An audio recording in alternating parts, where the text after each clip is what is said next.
పరిశుద్ధున ప్రేమ కలిగిన మా ప్రియ పరలోకమందున్న తండ్రి, మీ పరిశుద్ధమైన ఉన్నతమైన ఘనమైన నామానికి స్తోత్రాలు. మీ ప్రియమైన పిల్లలు, మా ఆత్మీయ బిడ్డలందరూ కూడా ప్రభువా, ఈ పునరుద్ధాన ఆదివారము ఆరాధనలోనికి ఎంతో ఆశతో ఆసక్తితో తమ కుటుంబాలతో కలిసి నీ పాద సన్నిధిలో కూర్చొని నీకు ప్రార్థన చేసుకొని, నేను వచ్చిన పాటలు పాడుకొని నీ విలువైనటువంటి మాటలు వినడానికి ప్రభువా నీ బిడ్డలు ఎంతో ఆసక్తి కలిగి ఉండగా, ఆశ కలిగిన ప్రాణాలను తృప్తిపరిచే దేవుడు అయి ఉన్నావు ప్రభువా, నీకు స్తోత్రాలు. ఎవరైతే నీ మాటలు వినాలని ఆశ కలిగి ఉన్నారో నీ బిడ్డల యొక్క ఆశను మీరు తీర్చమని కూడా ప్రార్థన చేస్తున్నాం. నీ బిడ్డలు కేవలం వినువారుగానే ఉండి తమను తాము మోసపుచ్చుకోకుండా వినిన వాక్య ప్రకారమైన జీవితాలు మీ బిడ్డలందరూ జీవించినట్లుగా మీరు సహాయం చేయండి. కేవలం ప్రభువా పదుల కొద్దీ, వందల కొద్దీ, వేల కొద్దీ ప్రసంగాలు విని విడిచిపెట్టి తమను తాము మోసపుచ్చుకునేవారుగా కాక వినిన వాక్య ప్రకారంగా మీ బిడ్డలు జీవించే కృప దయచేయండి.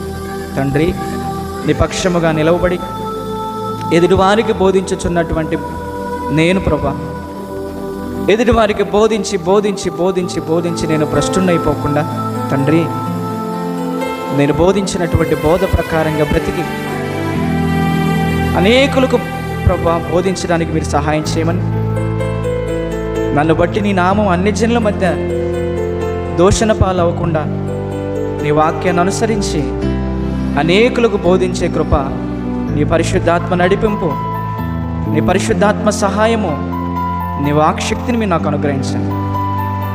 యేసుక్రీస్తు నామములోని ప్రార్థన మీకు సమర్పించి అడిగి వేడుకొని ప్రార్థించుకొనుచున్నాము తండ్రి, ఆమేన్. మంచిదండి. మరి కూడి వచ్చిన మీ అందరికీ మరొకసారి మనందరి రక్షకుడైన యేసుక్రీస్తు నామములోనే నా హృదయపూర్వకమైన వందనాలు మరొకసారి తెలియజేస్తున్నాను. అందరికీ ప్రేమపూర్వకమైన వందనాలు. ప్రేమైన దేవుని బిడ్డలారా, ఈ పునరుద్ధాన ఆదివారం ఆరాధనలో మనమందరం కలిసి పరిశుద్ధ గ్రంథమైనటువంటి బైబిల్లో నుంచి ఒక అద్భుతమైన అంశాన్ని ఈరోజు మనం అందరం కలిసి ధ్యానం చేసుకుందాం. ప్రియులారా, మీ చేతిలో ఉన్న పరిశుద్ధ గ్రంథాలు ఒకసారి అందరూ తెరచి అపోస్తులుడైన పౌలు గారు గలతీలో ఉన్నటువంటి సంఘానికి రాసినటువంటి పత్రిక, గలతీలకు రాసినటువంటి పత్రిక, అపోస్తులుడైన పౌలు గారు గలతీ అనే పట్టణంలో ఉన్నటువంటి సంఘానికి రాస్తున్నటువంటి పత్రిక గలతీ పత్రిక. ఆ గలతీ పత్రికలో మనందరికీ సుపరిచితమైన, మనందరికీ కంఠతమైనటువంటి ఒక ఆ వాక్యాన్ని మన అంశానికి మూలవాక్యంగా మనం చదువుకుందాం. గలతీలకు రాసినటువంటి పత్రిక 5వ అధ్యాయము 22వ వాక్యం. గలతీలకు రాసిన పత్రిక 5వ అధ్యాయము 22వ వాక్యము. ముందు తీసిన వారు మాత్రమే బిగ్గరగా, స్పష్టంగా, అర్థవంతంగా చదివి నాకు వినిపించండి. ఓకేనా? రైట్, చదవండి. అయితే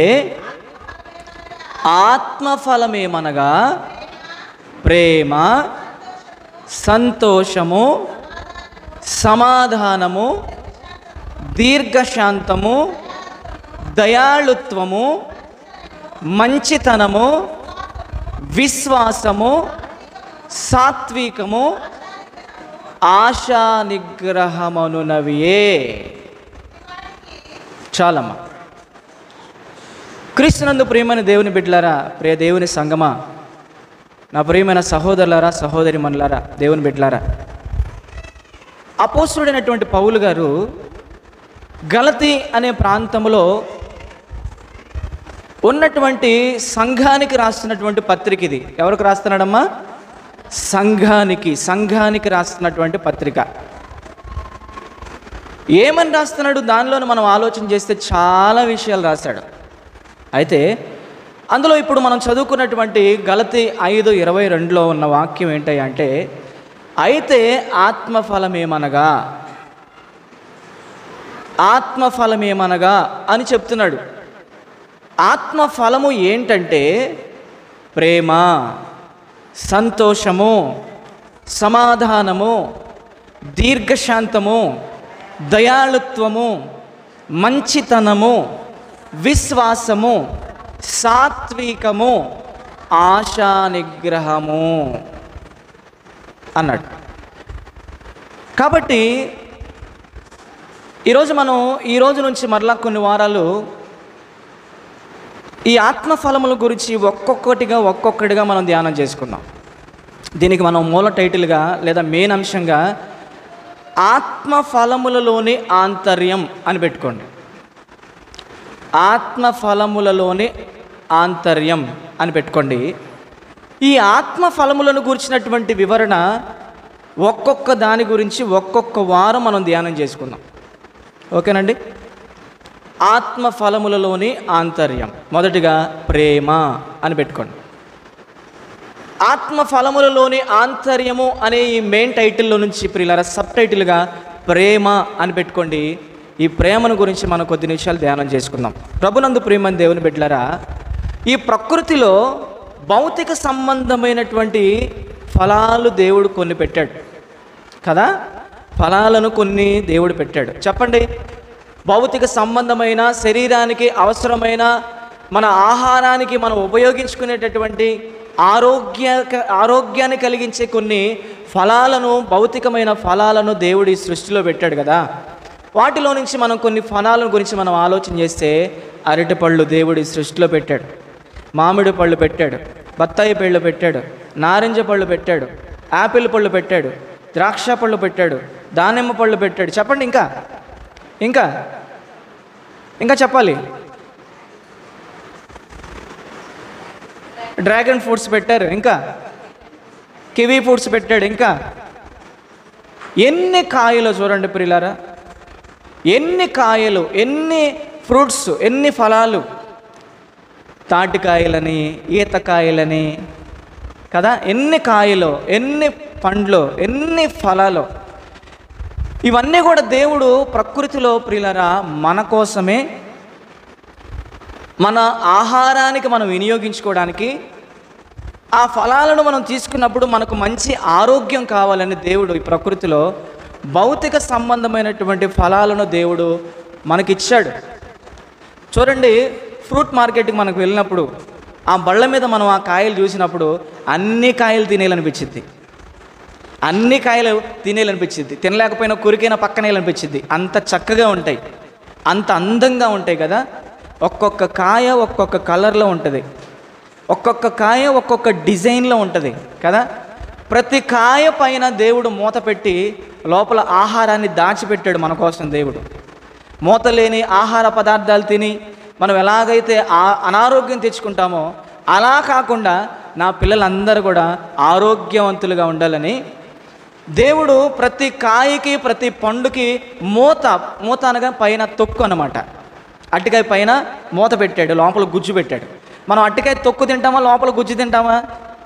చెప్పండి, అట్టికాయ తొక్కు తింటామా, లోపల గుజ్జు తింటామా? మామిడికాయ తొక్కు తింటామా, లోపల గుజ్జు తింటామా? సపోటా పైన తొక్కులు తింటామా, లోపల గుజ్జు తింటామా? తొక్కులు కూడా తినొచ్చు కదా. తొక్కులు మనం తింటే అనారోగ్యం పాలైపోతామని దేవుడు ఆ ఫ్రూట్కి లేదా ఆ ఫలానికి దేవుడు పైన ఏం పెట్టాడయ్యా అంటే మూత పెట్టి, ఒక తల్లి తన బిడ్డలు మూతలు లేని ఆహార పదార్థాల మీద ఈగల వాళ్ళని తింటే తన పిల్లలు ఎలాగ అనారోగ్యం పాలైపోతారని, తన తల్లి ఎలాగైతే ఆహార పదార్థాన్ని చక్కగా ఫ్రిడ్జ్లో పెట్టి శ్రేష్టమైన ఆహార పదార్థాన్ని పిల్లలకు పెడుతుందో, మన పరలోకమందున్న మన ఆత్మలకు కన్నతండిన దేవుడు కూడా మనము కూడా పాడైపోయినటువంటి ఆహార పదార్థాలు తిని అనారోగ్య పాలు కాకుండా ఉండాలని దేవుడు మన కొరకు ఈ ప్రకృతిలో అనేకమైన ఆహార పదార్థాలను దేవుడు సృష్టించి మూత వేసి కాపాడాడంట దేవుడు. దేవునికి స్తోత్రం చెల్లిద్దాం ఒకసారి. దేవునికి స్తోత్రం కలుగును గాక. ఆ మూతే పైన తొక్కు అన్నమాట. అంటే భౌతిక సంబంధమైనటువంటి ఫలాలు ఈ సృష్టిలో ఎన్నో పెట్టాడు దేవుడు. అవన్నీ ఎవరి కోసం అయ్యా అంటే నీ కోసం, నా కోసం, మనందరి కోసం పెట్టాడు. ఆ ఫలాలను మనం తిని మంచి ఆరోగ్యవంతులుగా మనం జీవించాలని, దేవుని కొరకు మనం బ్రతకాలి అని. ఇప్పుడు కొంతమందికి రక్త కణాలు తగ్గిపోయినాయి అనుకోండి, డాక్టర్స్ ఏమని సలహా ఇస్తారు మనకి?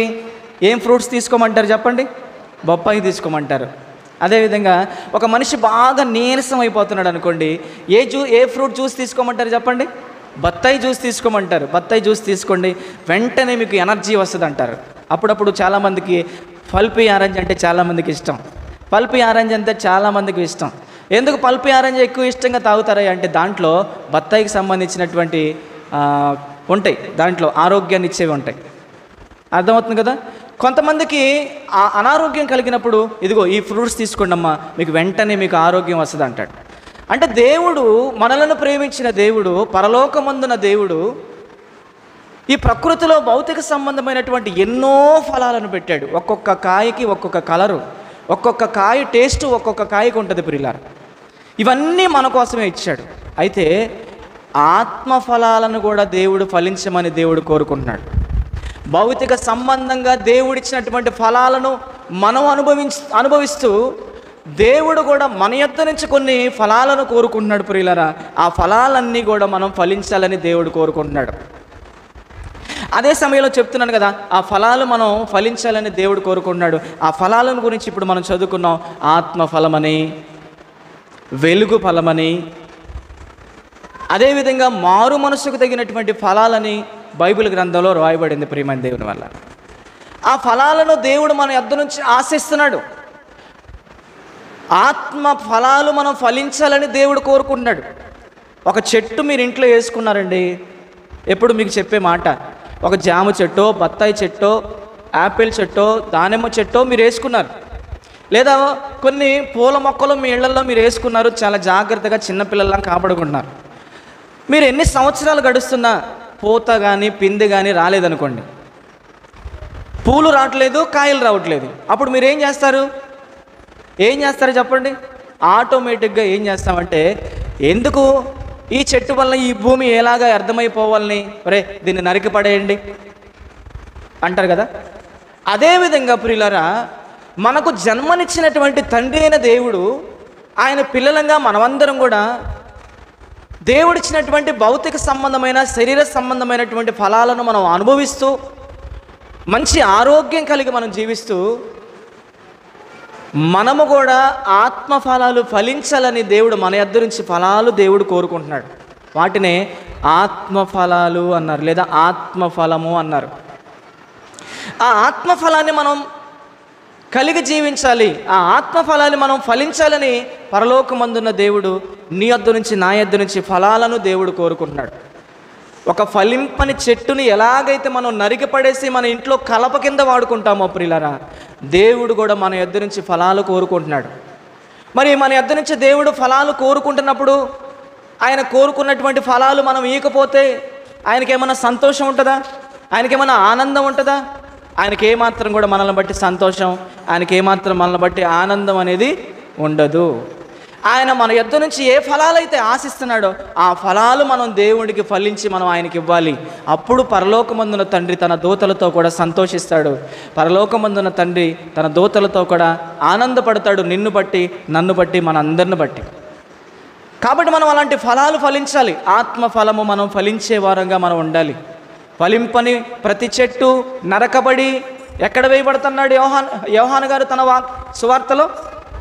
ఫలింపని ప్రతి చెట్టు నరకనబడి అగ్నిలో వేయబడుతుంది అన్నాడు. ఇదిగో చెట్ల వేరున గొడ్డలి ఉంచబడి ఉన్నది, ఫలింపని ప్రతి చెట్టు నరకబడి అగ్నిలో వేయబడుతుంది అన్నాడు. యేసుక్రీస్తు ప్రభువారు కూడా ద్రాక్ష తోటను గురించినటువంటి ఒక ఉపమానం చెప్పాడు. ఒక ద్రాక్ష తోటలో అంజూరపు చెట్టు ఉందంట. అయితే ఆ అంజూరపు చెట్టు 3 ఏళ్ళు చూసినా కానీ కాయ లేదు, పింద లేదంట. అప్పుడు యజమానుడు వచ్చాడు, ఇదిగో ఈ చెట్టు వలన ఎలాగా ఈ భూమి వ్యర్థమైపోవాలనని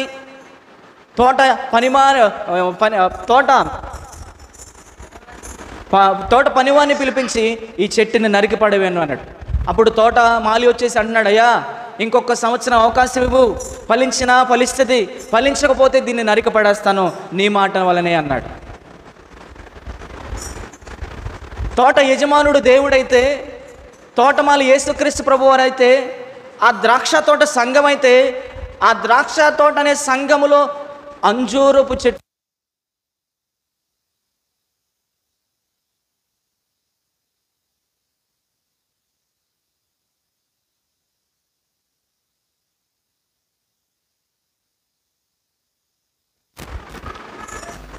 ఫలాలు లేనటువంటి ఆ చెట్టుని చూసి దేవుడు కూడా ఆనందపడేటటువంటి పరిస్థితి లేదు. ప్రియమైన దేవుని బిడ్డలారా, దేవుడు కూడా ఆ చెట్టుని ఏమంటున్నాడు? నరికి పడేయమంటున్నాడు. ఆ చెట్టుని నరికి పడేయమంటున్నాడు ప్రియులారా. ఏమండి? కాబట్టి నా ప్రియమైన దేవుని బిడ్డలారా, ప్రియ దేవుని సంగమా, నా సహోదరి సహోదరులారా గమనించండి. దేవునికి కావలసినటువంటి ఫలాలు మనం ఇచ్చేవారంగా ఉండాలి. ఆయన ఆశించినటువంటి ఫలాలు మనం ఇవ్వాలి. ఆయన ఆశించినటువంటి ఫలాలను మనం ఇవ్వకపోయామనుకోండి, దేవుడు ప్రియులారా మనల్ని కూడా ఈ లోకంలో నుంచి ఆయన తీసివేస్తాడు. ఫలింపని ప్రతి చెట్టు ఏ విధంగా నువ్వు తీసివేస్తావో, ఆయన కొరకు ఫలించని మనల్ని కూడా దేవుడు చూస్తాడు ఈ లోకంలో నుండే తీసివేస్తాడు. అలాంటి పరిస్థితిని మనం దేవుడికి కల్పించకుండా దేవుడు ఫలించమన్నటువంటి ఫలాలను మనం ఫలిద్దాం. అందులో ప్రేమ అనే ఫలాన్ని దేవుడు మన ఎదురు నుంచి కోరుకుంటున్నాడు. మొట్టమొదటి ఫలం ఏంటి? ఆత్మ ఫలముల్లోని ఆంతర్యము ఏంటి అని మన మెయిన్ టైటిల్లో ప్రియులరా ప్రేమ అనే ఫలం గురించి ఈరోజు మనం ఆలోచించేద్దాం. ప్రేమ అనే ఫలాన్ని దేవుడు మన ఎదురు నుంచి కోరుకుంటున్నాడు ప్రియులరా. ఆ ఫలాన్ని మనం దేవునికి ఇచ్చేవారంగా ఉండాలి. ప్రేమ అనగానే ఇందులో భార్య భర్తల మధ్య ప్రేమ ఒకలా ఉంటుంది, అన్నదమ్ముల మధ్య ప్రేమ ఒకలాగుంటుంది, అక్క చెల్లెమ్మల మధ్య ప్రేమ ఒకలాగుంటుంది, బంధువుల మధ్య ప్రేమ ఒకలాగుంటుంది, స్నేహితుల మధ్య ప్రేమ ఒకలాగుంటుంది, ప్రేమికుల మధ్య ప్రేమ ఒకలాగుంటుంది. ఈ ప్రేమలన్నిటిని గురించి కాదు కానీ ప్రియులారా, ఈరోజు మనం దేవుని ప్రేమను గురించి మనం మొదటగా ఆలోచించాలి. ఏ ప్రేమను గురించి మనం ఆలోచించాలి ప్రియులారా? దేవుని ప్రేమ. దేవుడు అనగానే ఆయన ప్రేమ. దేవుడు ప్రేమస్వరూపి అని మనం ఎన్నోసార్లు చదువుకున్నాం, ఎన్నోసార్లు మనం బోధించుకున్నాం. దేవుడు అనగానే ప్రేమ అనగానే దేవుడు. కాబట్టి ఆ ప్రేమ ఉన్నటువంటి దేవుడు ఆయన పిల్లలమైనటువంటి మన యొద్ద నుంచి కూడా ఏం కోరుకుంటున్నాడు అంటే ఆ ప్రేమ అనే ఫలాన్ని దేవుడు మన యొద్ద నుంచి కోరుకుంటున్నాడు. ప్రేమ అనే 2 అక్షరాలు కలిగినటువంటి ఆ ప్రేమ తత్వాన్ని దేవుడు మన యొద్ద నుంచి, ప్రేమ కలిగినటువంటి దేవుడు మన యొద్ద నుంచి ఆ ప్రేమ అనే ఫలాన్ని ఇవ్వండి అయ్యా నాకు అని దేవుడు కోరుకుంటున్నాడు. ఆ ప్రేమ అనే ఫలాన్ని నీవు నేను మనం అందరం కూడా దేవునికి ఇవ్వాలి. ఆ ప్రేమ అనేటటువంటి ఫలాన్ని మనం ఫలించాలి. ఆ ఫలాన్ని చూసినటువంటి దేవుడు సంతోషిస్తాడు, ఆనందిస్తాడు, నిన్ను బట్టి, నన్ను బట్టి, మనందరిని బట్టి. కాబట్టి ప్రియులారా, అసలు మనం ఎందుకు ప్రేమ కలిగి ఉండాలని మనం ఆలోచన చేస్తే, మనకు జన్మనిచ్చినటువంటి తండ్రిన దేవుడు ఎలాంటి వాడయ్యా అంటే ఆయన ప్రేమ కలిగిన వాడు. ఎలాంటి వాడమ్మా? నీకు నాకు ప్రపంచంలో ఉన్న మనుషులందరికీ జన్మనిచ్చినటువంటి దేవుడు ప్రేమ కలిగిన దేవుడు. కాబట్టి ఆయన మన యొద్ద నుంచి ప్రేమ అనే ఫలాన్ని కోరుకుంటున్నాడు. నేను ఏ విధంగా ప్రేమ కలిగి ఉన్నానో మీరు కూడా అందరూ ప్రేమ కలిగి ఉండండి అని దేవుడు మన యొద్ద నుంచి ఆ ప్రేమ అనే ఫలాన్ని, ఆత్మ ఫలాన్ని కోరుకుంటున్నాడు దేవుడు. ఆ ఫలాన్ని మనం ఇచ్చేవారంగా ఉండాలి దేవునికి. ఆ ప్రేమ అనే ఫలాన్ని మనం ఫలించగలుగుతున్నామా? నాకు నేనుగా వ్యక్తిగత పరిశీలన, మీకు మీరుగా వ్యక్తిగత పరిశీలన, ఎవరికి వారుగా వ్యక్తిగతమైన పరిశీలన చేసుకోవాలి. వాక్యం వింటూ ఉండగానే, ఆ వాక్యం మనతో మాట్లాడుతూ ఉండగానే, ఆ వాక్యం మనల్ని హెచ్చరిస్తూ ఉండగానే, ఆ వాక్యం మన హృదయాలు తడుపుతూ ఉండగానే. ఏమండి? కాబట్టి నా ప్రియమైన దేవుని బిడ్డలారా, దేవుడు ప్రేమై ఉన్నాడు. దేవుడు ప్రేమ కాబట్టి ఆయన పిల్లలమైన మనమందరం కూడా ప్రేమ కలిగి జీవించాలి. దేవుడు మనల్ని ఎంతగా ప్రేమించాడు అని మనం ఆలోచన చేస్తే ప్రియులరా, ఎంతగా ప్రేమించాడంటే దేవుడు మనల్ని, అమ్మ చెప్పండి, దేవుడు మనల్ని ఎంతగా ప్రేమించాడంట? తన ఏకైక అద్వితీయ కుమారుడైన యేసుక్రీస్తును కూడా మనకివ్వడానికి కూడా, బలిగా అర్పణగా చంపుకోవడానికి కూడా దేవుడు ఇష్టపడ్డాడు. దేవునికి స్తోత్రం కలుగును గాక. దేవుడు సర్వలోకములో ఉన్నటువంటి ప్రజలను లేదా నిన్ను నన్ను మనందరినీ ఎంతగా ప్రేమించాడంటే తన ఏకైక కుమారుడైన, తన అద్వితీయ కుమారుడైన, సర్వలోక రక్షకుడైన యేసుక్రీస్తు ప్రభువారి కంటే నిన్ను ప్రేమించాడు ఎక్కువ దేవుడు. ఆయన నిన్ను ప్రేమించాడు. నీవు బాగుండాలని, నీవు ఆయుష్ ఆరోగ్యాలు కలిగి జీవించాలని, నీవు సంతోషంగా ఉండాలని, నీవు పరలోక రాజ్యములోనికి వెళ్ళాలని నిన్ను ప్రేమించినటువంటి దేవుడు తన కుమారుని కూడా మనకి ఇవ్వడానికి వెనుకాడలేదంట. దేవునికే స్తోత్రం కలుగును గాక. తన కుమారుణ్ణి మన కొరకు ఇవ్వడానికి కూడా ఆయన వెనుకాడలేదు.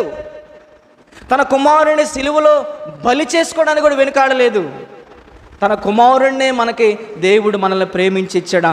అంత ప్రేమ కలిగినటువంటి దేవుడు లోకమును ఎంతో ప్రేమించాడని చదువుకుంటాం బైబిల్ గ్రంథంలో. అంత ప్రేమించాడు కాబట్టి ప్రియులారా, సర్వలోకములో ఉన్నటువంటి ప్రజలందరి రక్షణ కొరకు, ప్రజలందరి కొరకు రక్తాన్ని చిందించడానికి తన కుమారుడైన క్రీస్తుని ఈ లోకానికి పంపించి తనను తాను చంపుకున్నాడు దేవుడు. తనను నలుగగొట్టుట దేవునికి ఇష్టమైందంట.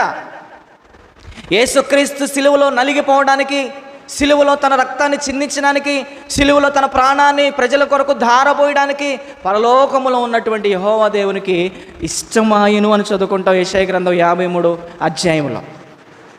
కాబట్టి దేవుడు నిన్ను ఎంత ప్రేమించాడంటే తన కుమారుని కంటే ఎక్కువగా ప్రేమించాడు. దేవుడు నిన్ను ఎంతగా ప్రేమించాడంటే ఈ సృష్టి అంతటి కంటే నిన్ను ఎక్కువ ప్రేమించాడు. ఏమండి, ఈ సృష్టి ఎవరి కోసం దేవుడు చేశాడు చెప్పండి? సృష్టిలో ఉన్నటువంటి సూర్యచంద్ర నక్షత్రములు కానీ, ఆకాశము కానీ, భూమి కానీ, భూమి మీద నడిచే జంతువులు కానీ, పాకే పురుగులు కానీ, జలములు కానీ, జలచరములు కానీ, పక్షులు కానీ, చలయేళ్ళు కానీ, ఇవన్నీ ఎవరి కోసం అయ్యా అంటే నీ కోసమే, నీ ఆనందం కోసమే, నీ సంతోషం కోసమే దేవుడు నిన్ను ప్రేమించి చేశాడు. తన కుమారుడి కంటే, ఈ సృష్టి కంటే, ఇదిగో సృష్టిలో ఉన్నటువంటి నిన్నే ప్రేమించి సృష్టిలో ఉన్న వాటెల్లటికల్లా నీవే ప్రథముడుగా ఉండాలని దేవుడు కోరుకున్నాడు. జగత్తు పునాది వేయబడక మునిపే. దేవునికి స్తోత్రం కలుగును గాక. సృష్టిలో ఉన్న 84 లక్షల జీవరాశుల కంటే నిన్నే గొప్పగా కోరుకున్నాడు దేవుడు. నీకే తన హృదయంలో ఎక్కువ స్థానాన్ని ఇచ్చాడు దేవుడు. నీ కొరకే సమస్తాన్ని దేవుడు కలుగు చేసి ఇచ్చాడు. ఎందుకో చెప్పు? ఆయన ఏ విధంగా ప్రేమ కలిగి ఉన్నాడో అదే ప్రేమ నీవు కూడా కలిగి ఉంటావని, ఆ ప్రేమని ఫలాన్ని నువ్వు ఫలిస్తావని దేవుడు నీ కొరకే తన కుమారుడైన యేసుక్రీస్తును కూడా నీకు ఇవ్వడం కోసం ఆయన వెనుకాడలేదు ప్రియులారా.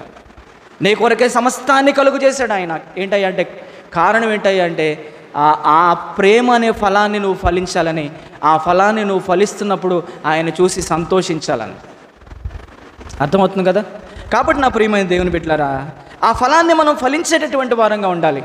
పరలోకములో ఉన్న తండ్రి మనల్ని ఎంతగా ప్రేమించాడో ఆయన కుమారుడైన యేసుక్రీస్తు కూడా అదే విధంగా మనల్ని ప్రేమించాడు. ఎఫెసీయులకు రాసిన పత్రిక 5వ అధ్యాయం 22వ వాక్యం. అపోస్తలుడైన పౌలు గారు ఎఫెసీయులకు రాసినటువంటి పత్రిక 5వ అధ్యాయం 2వ వాక్యం త్వరగా చదివి సహాయం చేయండి. క్రీస్తు కూడా మిమ్మును ప్రేమించి పరిమళ వాసనగా ఉండుట కొరకు మన కొరకు తనను తాను దేవునికి అర్పణగాను బలిగాను అప్పగించుకొనును. దేవునికే స్తోత్రం కలుగును గాక. పరలోకములో ఉన్న దేవుడు యెహోవా దేవుడు మనందరి ఆత్మలను కన్నటువంటి దేవుడు యెహోవా దేవుడు. ఆయన ఎంతగా ప్రేమించాడో ఆయన కుమారుడైనటువంటి యేసుక్రీస్తు ప్రభువారు కూడా నిన్ను నన్ను సర్వలోకములో ఉన్న ప్రజలైన వారందరినీ అంతగా ప్రేమించాడు. ఎంతగా ప్రేమించాడంట? మనం ఎలా ఉండాలని మనల్ని ప్రేమించాడంట? క్రీస్తు కూడా మిమ్ములను ప్రేమించి పరిమళ వాసనగా ఉండుట కొరకు మీ నిమిత్తము లేదా మన నిమిత్తము ప్రియులారా దేవునికి తనను తానే అర్పణగా బలిగా అర్పించేసుకున్నాడంట. ఒకసారి క్లాప్స్ కొట్టి దేవునికి స్తోత్రం చెల్లిద్దామా గట్టిగా? ఎంత ప్రేమించాడు పరలోకములో ఉన్న తండ్రి, ఎంత ప్రేమించాడు యేసుక్రీస్తు ప్రభువారు నిన్ను నన్ను మనందరినీ అంటే సిలువలో తన ప్రాణాన్ని కూడా పెట్టేంతగా ప్రేమించాడు యేసుక్రీస్తు ప్రభువారు. కాబట్టి మనమందరం కూడా తండ్రి ఎలాగో ప్రేమ కలిగి ఉన్నాడు, కుమారుడు ఎలాగైతే ప్రేమ కలిగి ఉన్నాడో వారిని కలిగి ఉన్నటువంటి మనము కూడా అదే ప్రేమ తత్వం కలిగి జీవించాలి. అదే ప్రేమ ఫలాన్ని మనం ఫలించేవారుగా ఉండాలి. మనం అలాంటి ప్రేమ అనే ఫలాన్ని మనం ఫలించినప్పుడు ప్రియులారా మనల్ని బట్టి పరలోకమందున్నటువంటి దేవుడు ఎంతగానో సంతోషిస్తాడు, ఎంతగానో మనల్ని బట్టి దేవుడు ఆనందిస్తాడు. మరి అలాంటి ఫలాన్ని మనం ఫలించగలుగుతున్నామా? అలాంటి ప్రేమ అనేటటువంటి ఆ లక్షణము మనలో ఉన్నదా అనేది మనలో మనం ఎవరికి వారంగా మనం పరిశీలన చేసుకోవాలి. బైబిల్ మనకు ఆజ్ఞాపించింది ఏమని మనం ఒకసారి ఆలోచన చేస్తే ప్రియులారా, యోహాను సువార్త 13వ అధ్యాయము 34వ వచనం ఒకసారి చూద్దాం. యోహాను సువార్త 13వ అధ్యాయము 34వ వచనంలో ఈ విధంగా రాయబడింది, నేను మిమ్మును ప్రేమించినట్టు మీరును ఒకరిని ఒకరు ప్రేమించండి అంటున్నాడు దేవుడు. యేసుక్రీస్తు ప్రభువారు ఈ లోకంలో ఉన్నప్పుడు తన శిష్యులకు చెప్తున్నాడు, నేను మిమ్మల్ని ఏ విధంగా ప్రేమించానంటే ఇదిగో ప్రాణం పెట్టేంతగా మిమ్మల్ని ప్రేమించాను. కాబట్టి మీరు కూడా ఒకరిని ఒకరు ప్రేమించండి. నేను మిమ్మల్ని ప్రేమించినట్టు మీరును ఒకరిని ఒకరు ప్రేమించండి. ఒకవేళ మీరు ఎవరినైనా ద్వేషిస్తున్నట్టు కళ్ళ ముందు కనబడే నీ సహోదరుణ్ణి, నీ సహోదరిమణిని, నీ భర్తని, నీ భార్యని, నీ చెల్లిని, నీ అక్కని, నీ అన్నదమ్ములను నువ్వు ద్వేషిస్తూ నేను ప్రేమిస్తున్నానని చెప్తే నీ ప్రేమ నిజమైనటువంటి ప్రేమ కాదు. కళ్ళ ముందు కనబడే నీ తమ్ముడిని ప్రేమించని ప్రేమ, కళ్ళ ముందు కనబడే నీ అన్నను ప్రేమించని ప్రేమ, కళ్ళ ముందు కనబడే నీ అక్కను ప్రేమించలేని ప్రేమ, కళ్ళ ముందు కనబడే నీ చెల్లిని ప్రేమించని ప్రేమ, కళ్ళ ముందు కనబడే నీ తల్లి నీ తండ్రిని ప్రేమించని ప్రేమ, కళ్ళ ముందు కనబడే నీ అత్తని నీ మామని ప్రేమించని ప్రేమ, కనిపించని దేవుణ్ణి నేను ప్రేమిస్తున్నానని చెప్పుకోవడం అది నీ భ్రమరా అంటున్నాడు దేవుడు. అది నీ భ్రమ. కళ్ళ ముందు కనబడే వారిని, మనిషిని ప్రేమించిన వాడు కనిపించని దేవుణ్ణి ప్రేమిస్తున్నాడంటే ఎవరు నమ్ముతారు చెప్పండి? మీరు నమ్ముతారా? దేవుడే నమ్మట్లేదు, మనం ఎలా నమ్ముతాం? కళ్ళ ముందు కనబడే మనిషిని ప్రేమించాలి, మనిషిని ప్రేమించు, అప్పుడు నువ్వు దేవుని ప్రేమించినట్టే. దేవుని స్తోత్రం చెల్లిద్దామా గట్టిగా? దేవుని స్తోత్రం కలుగును గాక. కళ్ళ ముందు కనబడే నీ భర్తను నువ్వు ప్రేమించినప్పుడు నువ్వు దేవుణ్ణి ప్రేమించినట్టే. కళ్ళ ముందు కనబడే నీ భార్యను నువ్వు ప్రేమించినప్పుడు నువ్వు దేవుణ్ణి ప్రేమించినట్టే. కళ్ళ ముందు కనబడే, చెప్పాను కదా, ఈ వీరందరినీ నువ్వు ప్రేమించినప్పుడు నువ్వు దేవుణ్ణి ప్రేమించినట్లే. వీళ్ళని ప్రేమించకుండా నేను దేవుణ్ణి ప్రేమిస్తున్నానంటే నీ ప్రేమ మోసపూరితమైన ప్రేమ. నీ ప్రేమ కల్మషముతో, కపటముతో, వేషధారణతో నిండుకుపోయిన ప్రేమ. అది నిజమైన, స్వచ్ఛమైన, నిర్మలమైన, కల్తీ లేని ప్రేమ కాదు. నువ్వు ఏ పెన్నుతోనైనా రాసుకో. కళ్ళ ముందు కనబడే మనిషిని ప్రేమించాలి, కళ్ళ ముందు కనబడే వారిని ద్వేషించుకుంటూ అతి ద్వేషులుగా మారిపోతూ నేను దేవుణ్ణి ప్రేమిస్తున్నానని చెప్తే ఎలాగా? దేవుడు ఇష్టపడాడు దాని విషయంలో. అమలారా, ఐలారా, ఒకసారి ఆ మాట చదువుకుందాం బైబిల్ గ్రంథంలో నుంచి ఆ మాట చదువుకుందాం. యోహాను గారు రాసిన తన మొదటి పత్రికలో నుంచి చదువుని చూడండి త్వరగా. యోహాను రాసినటువంటి మొదటి పత్రిక 4వ అధ్యాయం 20వ వాక్యం. యోహాను రాసినటువంటి మొదటి పత్రిక 4వ అధ్యాయం 20వ వచనం. ఎవడైనను అంటున్నాడు దేవుడు, ఎవడైనను, ఎలాంటి వాడైనాను, వాడు విద్యావేత్త, తత్వవేత్త, శాస్త్రవేత్త, గనుడ, జ్ఞాన, ఎవరైనాను సరే, నేను దేవుణ్ణి ప్రేమించుచున్నానని చెప్పి తన సహోదరుని ద్వేషించిన ఎడల అతడు అబద్ధికుడు, వాడెట్టి మోసగాడు. ఎవడైనా సరే అంటున్నాడు దేవుడు. దేవుడికి లెక్కలేదు, నేను అనట్లా, ఎవడైనా అని దేవుడు అంటున్నాడు. ఎవడైనా సరే, ఎంతటి మహాజ్ఞానవంతుడైనా సరే, శాస్త్రవేత్తలను తనదల్లే వాడైనా సరే, ఎంత వాడైనా సరే, ఎవడైనాను నేను దేవుణ్ణి ప్రేమించుచున్నానని చెప్పి తన సహోదరుని ద్వేషిస్తే వాడు అబద్ధికుడు. చదవమ్మా. తాను చూచిన తన సహోదరుని ప్రేమించని వాడు తాను చూడని దేవుణ్ణి ప్రేమింపలేడు. చూసే మనిషిని ప్రేమించని నువ్వు చూడని దేవుణ్ణి ఎలాగ ప్రేమిస్తావు? ప్రేమించలేవని బైబిల్ సెలవిస్తుంది. ప్రియులారా, ఎలా ఉందో మన ప్రేమ?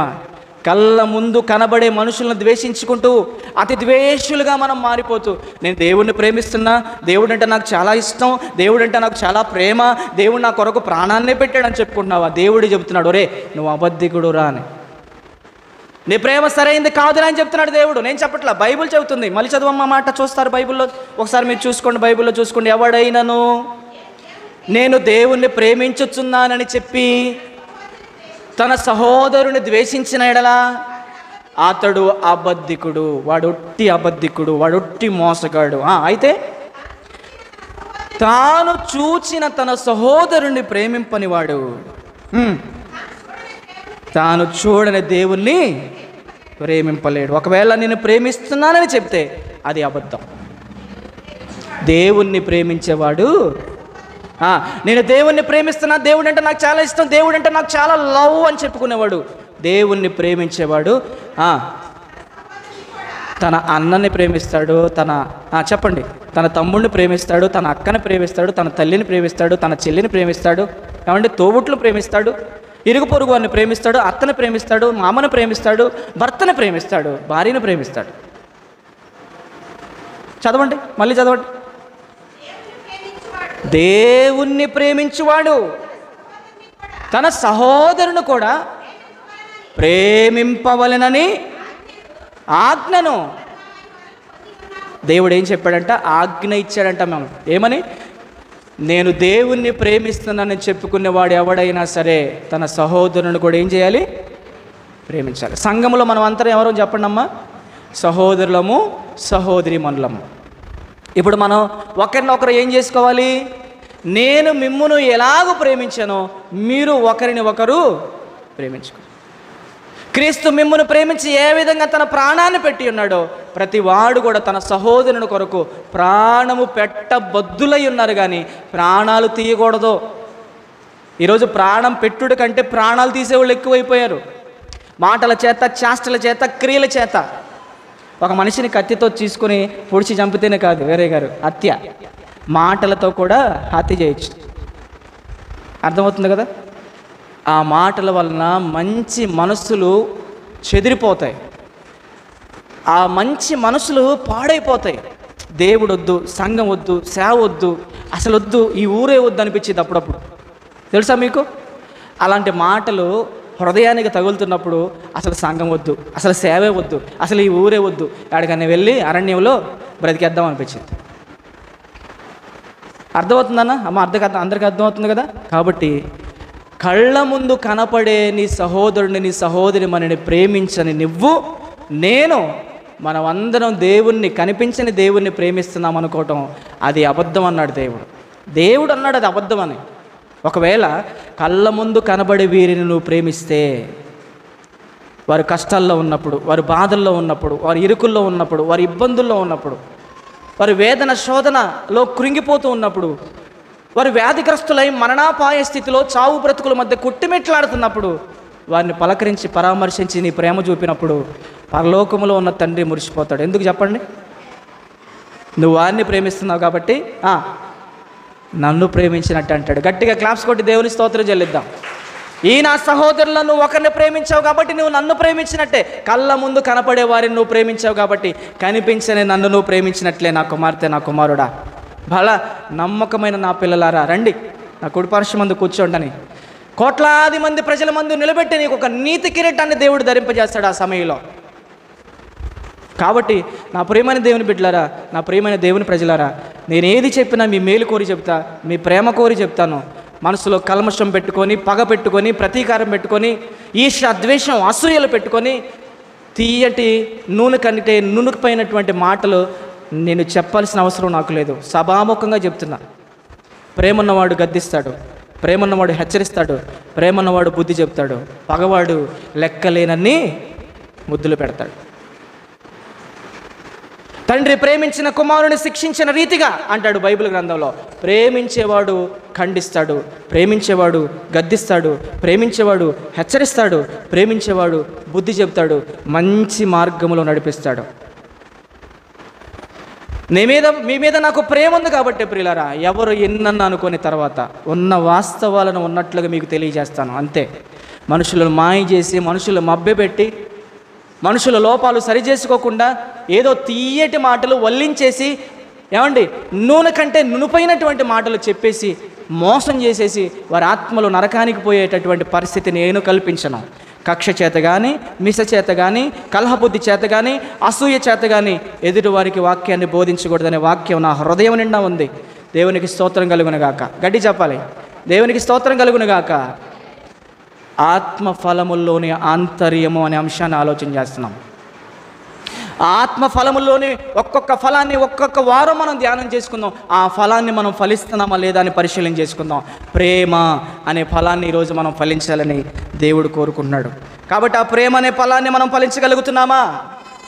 మనుషులను మనం ప్రేమించగలుగుతున్నామా? మనుషులను ద్వేషిస్తున్నామా? తన సహోదరుని ద్వేషించేవాడు ఎవరంట? తన సహోదరుని ద్వేషించేవాడు ఎవరని బైబిల్ గ్రంథంలో రాయబడిందంటే అతడు నరహంతకుడు అని బైబిల్ గ్రంథంలో రాయబడింది. ఏ నరహంతకుని యందు నిత్య జీవము లేదన్నాడు. నీ సహోదరుని నీ సహోదరి మనలో నువ్వు ద్వేషించుకుంటూ నరహంతకులుగా మారిపోతే నరహంతకులకు దేవుడు పరలోకం ఇస్తాడనుకుంటున్నారా? నరహంతకులకు దేవుడు పరలోకం ఇవ్వడు తల్లి. ప్రేమే పరలోకానికి మార్గం. పరలోకానికి మార్గం ఏంటి చెప్పండి? ప్రేమే పరలోకానికి మార్గం. ప్రేమ లేనివాడు పరలోకానికి అనర్హుడు. ప్రేమ అంటే నోటితో చెప్పడమా? ప్రేమ అంటే వాక్యం ఉంది కదా అని చెప్పేసి చదువుకొని చెప్పేయడమా? ప్రేమ అంటే నోటి మాటలతో కాదు. ప్రేమ అంటే యాకోబు పత్రిక ఒకసారి తీయండి. ప్రేమ అంటే అది క్రియలతో కూడింది. నోటి మాటలతో నాలుకతో ప్రేమ చే విధానం కాకుండా చేతలతో ప్రేమిద్దాం అంటాడు. ఒకడంట చలి పుడుతుందని వచ్చేసి మన దగ్గరికి, అయ్యా నాకు చలి పుడుతుందయ్యా అంటే, ఒరే వెళ్ళి ఒక చలి దుప్పటి కొనుక్కొని కప్పుకోపు అనకూడదంట. ఏమంటే ఏరే గారు, ఇప్పుడు నువ్వు చలి పుడుతుంది పాస్టర్ గారు నా దగ్గరికి వచ్చావు అనుకో, వెళ్ళి ఒక చలి దుప్పటి కొనుక్కొని చలి కప్పుకో కాసుకో అనకూడదు. నీకు కొనుక్కోవడం తెలీదా? తెలుసు నీకు, కాబట్టి కొనుక్కునే పొజిషన్ లేదు కాబట్టి నా దగ్గరికి వచ్చావు సహాయానికి. అప్పుడు నేనేం చేయాలి?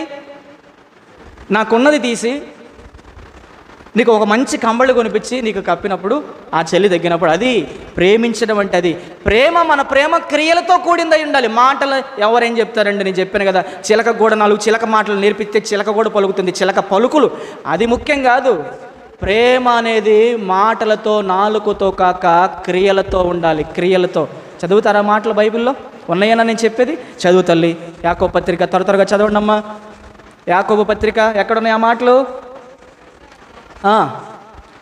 కొంచెం చెప్పండి తీసిన వాళ్ళు గట్టిగా. తప్పేముంది? ఇది తప్పేం కాదు కదా, మీకు తెలిసిన విషయాలు. అమ్మ చదవండి. యాకోబు రాసిన పత్రిక 5వ అధ్యాయము తీయాలి, లేట్ అవుతుంది. మన ప్రేమ క్రియలతో కూడిందై ఉండాలి. ఏమండి? ఎక్కడి నుంచి చదువుకుందాం? 2వ అధ్యాయము 14వ వచనం చూడండి. నా సహోదరులారా, క్రియలు లేనప్పుడు ఎవడైనను తనకు విశ్వాసము కలదని చెప్పిన ఎడల ఏమి ప్రయోజనము? అట్టి విశ్వాసం అతన్ని రక్షింపగలదా? సహోదరుడైనను సహోదరి అయినను దిగంబరులై ఆనాటికి భోజనము లేక ఉన్నప్పుడు, చాలా జాగ్రత్తగా వినాలి, చాలా జాగ్రత్తగా వినాలి. సహోదరుడైనను సహోదరి అయినను దిగంబరులై ఆనాటికి భోజనము లేక ఉన్నప్పుడు మన సంఘములో ఉన్నటువంటి సహోదరులు కానీ సంఘం వెలుపుటలో ఉన్నటువంటి వారు కానీ ఎవరైనా సరే దిగంబరులై అంటే అర్థం ఏంటి? తమ దిశములను కప్పుకోనుటకు వస్త్రాలు కూడా లేక వస్త్రహీనతతో ఎవరైతే ఉంటారో, ఏమండి వస్త్రహీనతతో ఎవరై ఉంటారో ప్రియులారా, దిగంబరులై ఆనాటికి భోజనము లేక ఉన్నప్పుడు. ఆనాటికి అంటే అర్థం ఏంటి చెప్పండి? ఆనాటికి భోజనము లేక ఉన్నప్పుడు అంటే ఆ రోజుకి కూడా భోజనం లేక ఉన్నప్పుడు, మీలో ఎవడైనను శరీరమునకు కావలసిన వాటిని ఇయ్యక, అతను ఇప్పుడు ఆ శరీరానికి ఏం కావాలి? మీ సహోదరుడికి తన దిశములను కప్పుకోవడానికి వస్త్రం లేదు, వస్త్రహీనుడుగా ఉన్నాడు. తన శరీరమును కప్పుకోవడానికి నీ దగ్గర ఉన్నాయి. అప్పుడు నువ్వేం చేయాలి? బీరువాలు పెట్టుకోవాలా? కొంతమంది బీరువాలు తిస్తే మొత్తం ఇంకా డజన్లు పడిపోతామంటే కింద. ఎందుకు లేని వాళ్ళకి ఇవ్వచ్చు కదా. డజన్లే పడిపోతా ఉంటే ఎందుకమ్మా అంటే ఎందుకు నాయన ఎందుకయ్యా అంటే, నీకున్నది మరొకరికి ఇవ్వచ్చు కదా. అవి తుప్పు కొట్టుకుపోతాయి, అవి ఎలికలు కొడతాయి, అప్పుడు ఏడుస్తారు, అయ్యయ్యో పేదవాళ్ళకి ఇచ్చినా పోయేది కదా అని. చూడండి ప్రియులారా, శరీరమునకు కావలసినవి ఇవ్వకుండా, శరీరానికి కావలసినవి ఇవ్వకుండా దిశమలు కప్పుకోవడానికి వస్త్రం, పట్టెడు మెతుకులు, ఆహారం, ఆకలి తీర్చుకోవడానికి ఆహారం కదా. పౌలు గారు కూడా ఏమన్నాడు పత్రికల్లో? ఏమన్నాడు? ఆహారమును వస్త్రములు, అన్న వస్త్రములు గలవారమై తృప్తి చెందుదాం అన్నాడు. శరీరానికి అన్నం వస్త్రం చాలా ఇంపార్టెంట్. అన్న వస్త్రములు గలవారమే తృప్తి పొందుదాం. ఈ లోకంలోనికి మనం ఏం తీసుకురాలేదు, ఈ లోకంలో నుండి ఏమి మనం తీసుకెళ్ళలేమంటాడు అక్కడ అమ్మా. కాబట్టి ఎవడైనను సహోదరి అయినను సహోదరుడైనను దిగంబరులై ఉన్నప్పుడు, ఆనాటికి భోజనము లేక ఉన్నప్పుడు, మీలో ఎవడైనను శరీరమునకు కావాల్సిన వాటిని ఇవ్వకుండా, శరీరం కావాల్సిన వాటిని ఇవ్వకుండా, వస్త్రాలు ఇవ్వకుండా, భోజనం పెట్టకుండా సమాధానంగా వెళ్ళు. ఏమంటున్నాడంటే అక్కడ ఏమంటున్నాడు? సమాధానంగా వెళ్ళుడి, చలి కాచుకొనిడి. పాపం ఆయన తెలియదు సమాధానంగా వెళ్ళాలని, పాపం ఆయన తెలీదు చలి కాసుకోవాలని. తర్వాత ఏమన్నాడు? తృప్తి పొందుడని చెప్పిన యెడల ఏమి ప్రయోజనం? క్రైస్తవ బిడ్డలారా, మేము దేవుని ప్రేమను కలిగిన వారమని చెప్పుకుంటున్న వాళ్ళారా, ప్రేమ అంటే మాటలతో కాదు, నాలుకతో కాదు, క్రియలతో మనం ప్రేమించాలి.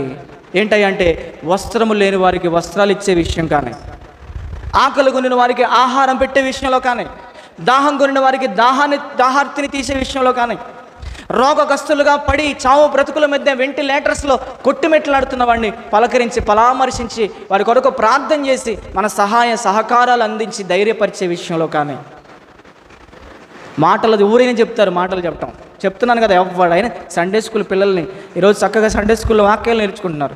వాళ్ళు నిలబెట్టి చెప్పమంటే వాళ్ళు చెప్పరా? 4 కంఠస్థ వాక్యాలు నేర్పించి మైక్ ఇస్తే వాళ్ళు అనర్గళంగా చెప్పేస్తారు. చెప్పడం ఏముందండి ప్రపంచంలో? ఎవడేం చెప్తాడు? చెప్పడం ముఖ్యం కాదు, బ్రతకడం ముఖ్యం. బ్రతికి మనం చెప్పినప్పుడు మనుషుల్లో ఆ మాటల ఫలాలు తీసుకొస్తూ ఉంటాయి. అర్థమవుతుంది కదా నాన్న? అర్థమవుతుందా మీ అందరికీ? కాబట్టి ప్రేమించడం అంటే అది నోటి మాటల చేత నాలుకతో కాదు, కానీ మన క్రియలతో మన చేతలతో మనం చేయాలి. ఆకలి కొన్నవాడికి ఆహారం పెట్టే విషయం, దాహం కొన్నవారికి దాహం తీర్చే విషయం, వస్త్రాలకు ఈనుడుగా ఉన్నట్టుకు వస్త్రాలు ఇచ్చే విషయంలో కూడా మనం ఇలాగ ప్రేమించాలంటాడు. తర్వాతమ్మా అలాగే నీ విశ్వాసము క్రియలతో కూడినదై లేకపోతే నీ విశ్వాసము అది ఒంటిగా ఉండి అది మృతమైపోతుంది, చచ్చిపోతుంది. క్రియలలో లేని విశ్వాసం అది చచ్చిన దానితో సమానం. చచ్చిన శరీరం ఎలాగో అది మృతమైనదో, క్రియలు లేని విశ్వాసము, క్రియలు లేని నీ ప్రేమ కూడా అదే చచ్చిన ప్రేమతో సమానం. అది నా ప్రేమైనా, అది నీ ప్రేమైనా, ప్రపంచంలో అది ఎవరి ప్రేమైనా సరే, మన ప్రేమ ఎలా ఉండాలి అంటే అది మన ప్రేమ క్రియలతో కూడిన ప్రేమై ఉండాలి. ఏమండి? మన ప్రేమది క్రియలతో కూడిన ప్రేమై ఉండాలి. తర్వాత చదువమ్మా. అయితే ఒకడు నీకు విశ్వాసం ఉన్నది, నాకు క్రియలు ఉన్నవి, క్రియలు లేకుండా నీ విశ్వాసము నాకు కనపరచుము, నేను క్రియల చేత నా విశ్వాసము నీకు కనపరుచునని చెప్పాను. చూడండి 19వ వచనం. దేవుడొక్కడే అని నీవు నమ్ముచున్నావు, అలాగూ నమ్ముట మంచిదే. దెయ్యములు కూడా దేవుడున్నాడని దేవుణ్ణి నమ్మి వణుకుచున్నాయంట. వ్యర్థుడా! క్రియలు లేని విశ్వాసము నిష్ఫలం అంటే అర్థం ఏంటి? ఫలములు లేనిది, నిష్ఫలమైనది. వ్యర్థుడా! క్రియలు లేని విశ్వాసము, క్రియలు లేని ప్రేమ అది నిష్ఫలము అని తెలుసుకొని కోరుచున్నావా? చాలు ఇక మీరు అదంతా చదువుకోండి, ఎక్స్ప్లెయిన్ చేసి అదొక పాఠంగా మారిపోద్ది, మళ్ళీ అదొక అంశంగా మారిపోద్ది. చాలు. కాబట్టి మన ప్రేమ ఎలా ఉండాలి అంటే అది క్రియలతో కూడినటువంటి ప్రేమగా ఉండాలి. క్రియలతో కూడిన ప్రేమ, క్రియలు ఉండాలి. మన చేతలతో మనం చేసేవారుగా ఉండాలి. ప్రియులారా, అలా మనం చేయగలుగుతున్నామా? ఆకలి కొనిన వారికి ఆహారం మనం పెట్టి మన ప్రేమను వ్యక్తపరచగలుగుతున్నామా? దాహం కొనిన వారికి దాహార్తిని తీర్చి మన ప్రేమను మనం వ్యక్తపరచగలుగుతున్నామా?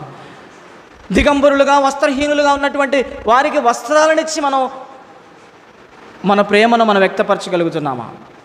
రోగగ్రస్తులుగా పడకున్న వారిని ఎవరైనా సరే, నీ తల్లినో నీ చెల్లినో నువ్వెంతగా ప్రేమించుకుంటావో నీ ఎరుగు పారుగు వారిని కూడా అంతగానే ప్రేమించాలి కదా.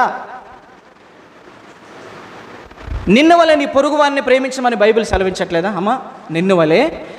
నిన్ను ఎంతగా ప్రేమించుకుంటున్నావో నీ పొరుగు వారిని కూడా ఏం చేయాలి? వాళ్ళు మంచోళ్ళే కాదు, మనమే మంచోళ్ళమే అనుకుందాం. వాళ్ళు మంచోళ్ళే కాదు, వాళ్ళు భ్రష్టులు, మనం మంచోళ్ళమే. మరి మన మంచితనం అంతా వారి ఎదుట కనపరచాలి కదా మనం. యెహోవా మంచివాడు అనే అంశం చెప్తా ఒకరోజు, చాలా బాగుంటుంది. యెహోవా ఎలాంటి వాడంట? మంచివాడంట దేవుడు. కీర్తన గ్రంథంలో ఆ మాట నన్ను బలి ఆలోచింపజేసింది. యెహోవా మంచివాడు అని అసలు ఎంత చక్కగా ఉందంటే ఆ మాట. సంతోషించాను నేను ఆ మాట చదివి. మనల్ని కూడా అనుకోవాలి, అందరూ ఏమనుకోవాలి చెప్పండి? ఏమనుకోవాలి? మంచివాళ్ళయ్యా, వీళ్ళు ఉండాలయ్యా, వీళ్ళు మన సంఘంలో ఉండాలి, మన పల్లెలో ఉండాలి, మన కుటుంబంలో ఈ మంచివాళ్ళు ఉండాలి. మంచివాళ్ళు. కొర్నేలి మంచి సాక్ష్యం పొందుకున్నాడు. ఎప్పుడు వచ్చింది మనకి మంచి సాక్ష్యం? ఎప్పుడు వచ్చింది? మనం మంచోళ్ళు అని ఎప్పుడు అంటారు? మనల్ని మంచి పనులు చేస్తే మంచోళ్ళు అంటారు. ఈజీ. ఇదే పెద్ద ఐఏఎస్ ప్రశ్న ఏం కాదు ఇది. మనం మంచోళ్ళం అని ఎప్పుడు అనిపించుకుంటామంటే మంచి పనులు చేస్తే మంచోళ్ళు అంటారు, చెడ్డ పనులు చేస్తే ఏమంటారమ్మా? చెడ్డోళ్ళు అంటారు. చెడ్డ పనులు చేసి చెడ్డోళ్ళుగా మారుతారో, మంచి పనులు చేసి మంచోళ్ళుగా మారుతారో మీ విఘ్నతకే వదిలిపెడుతున్నారు ఏమ్మా. కాబట్టి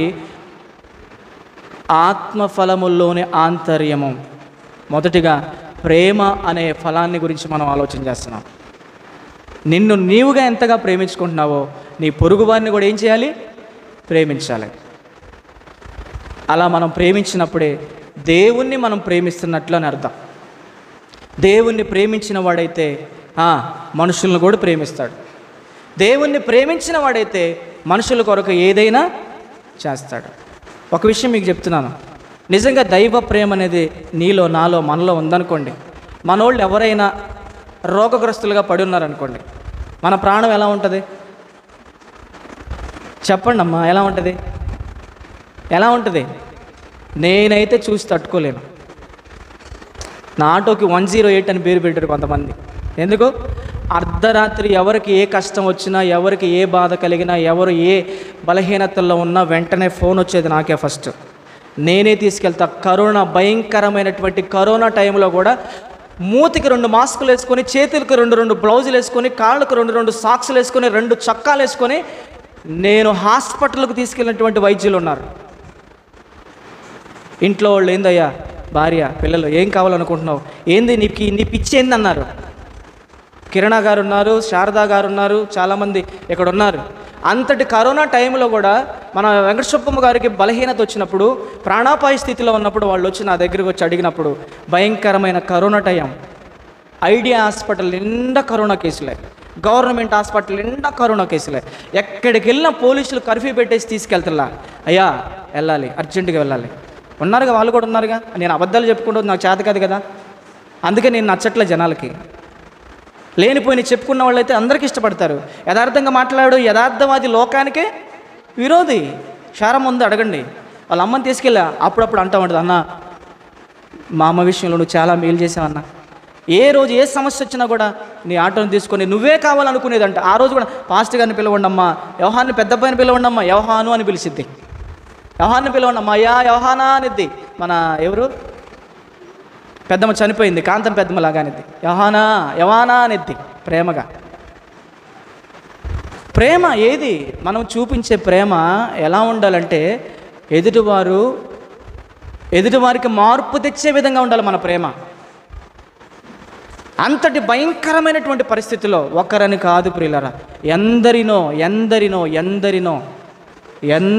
నా చేతుల మీద తీసుకెళ్ళి, నా ఖర్చులు పెట్టుకొని, నేను హాస్పిటల్కి తీసుకెళ్ళి, నేను దగ్గరుండి వైద్యం చేయించి, నేను తీసుకొచ్చి ఇచ్చుకొచ్చిన వాళ్ళు, నేను ట్యాబ్లెట్స్లు తీసుకొచ్చి ఇచ్చిన వాళ్ళు కూడా ఎంతోమంది ఉన్నారు. మరియమ్మ గారిని అడగండి.